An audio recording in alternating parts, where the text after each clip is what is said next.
Mm.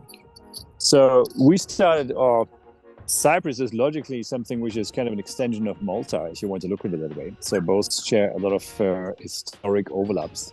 Um, and both are exceptional locations which are blessed with outstanding weather. So a great climate and an interesting mix of people.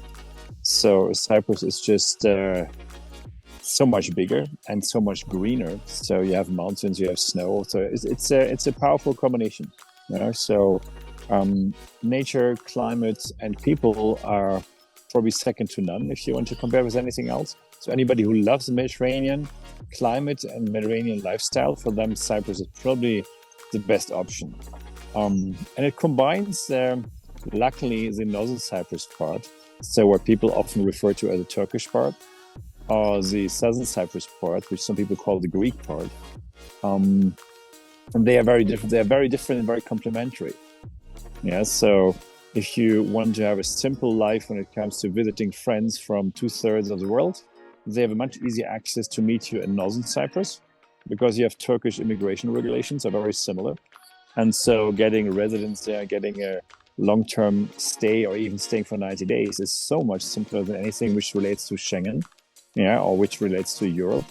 So Northern Cyprus is probably the unpolished diamond of the current setup.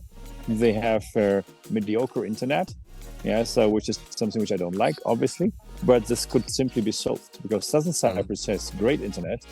So, as an example, I was staying in the capital. How long can you stay, Andreas, in the southern part, so the ex-English part and the northern one? Both are ex-English parts, if you want to use it, if you use that terminology. But logically, the southern part has more EU/Schengen regulations. It's not part of Schengen, but it tries to follow the Schengen logic. So that means with 2/3 of the world's passports, you have to apply for a visa, and which is can be a time-consuming exercise. So the north, the Turkish part, if you use that terminology, is by far more flexible. You can just come, and you can even obtain residency without too many questions asked, as long as you have a clean criminal record and some basic finances sorted. Yeah, so this is why it's powerful. Yeah, so I had ample meetings while we were there. We were staying in the capital, and I had ample meetings on both sides, depending whom I would meet. Yeah, certain pharmacies, because we had a health issue with my youngest son. Certain pharmacies in the northern part have certain products, and certain products you get in the southern part. So, but this is all we're talking about 300 meters walking distance. Yeah, it's Cyprus really sucks if you are born in the northern part. Luckily, you can, wherever you stay in the capital, you can use the fast internet from the Greek side if you use mobile internet. So, meaning you're not under that limit. So if you have to do certain things, you can even easily, if you have the right passports and if you have the right visa, you can easily walk and cross the border going to co-working spaces on the Greek side, or to go to co-working spaces in the buffer zone, which I did many, many times while we were there for close to 3 months. Second, it's a heaven for kids. A lot of nature around, excellent beaches, and you can walk for hours on beaches. And you have, in the northern part of the Turkish side, this whole donkey paradise. Yeah, so with hundreds of wild donkeys running around. So it's nice. It has charm and it has beauty. And yeah, as I said, it's a raw diamond. That's my interpretation. So I would sum it up. Would you say that the northern part then is a bit more pristine? Depends on how you call pristine. So from a nature perspective, absolutely.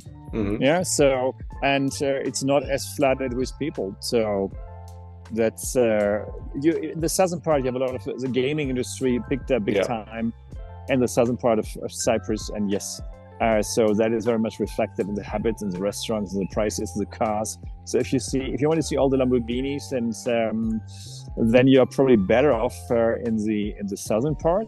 If you want to have more of a nature focus or family experience, then I'm sure the northern part is pretty unbeatable. Nice. Yeah, sounds really good.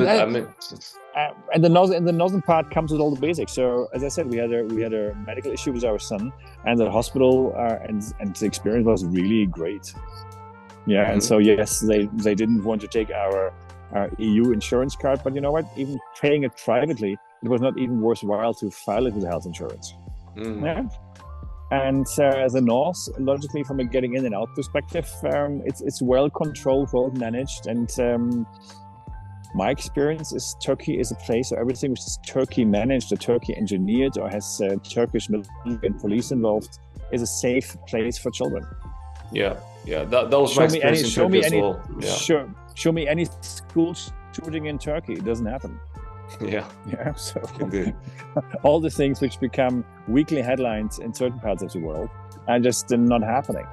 Yeah, and my kids had fun because they always had this kind of an ice cream index and the pizza margarita index, and and they figured out that the ice cream costs 1/3 or 1/4 in the Turkish side, and it's actually impeccable ice cream. Yeah, I'm not saying the Greek ice cream is not good, but all I'm saying the kids ranked it at the same level or higher, and it was a fraction of the cost project. But you can see certain parts of the infrastructure on the Greek side are logically significantly better. Mm-hmm. Yeah, it's kind of EU standard, and if you want to experience that, go over there. But you can always do it for a day or two.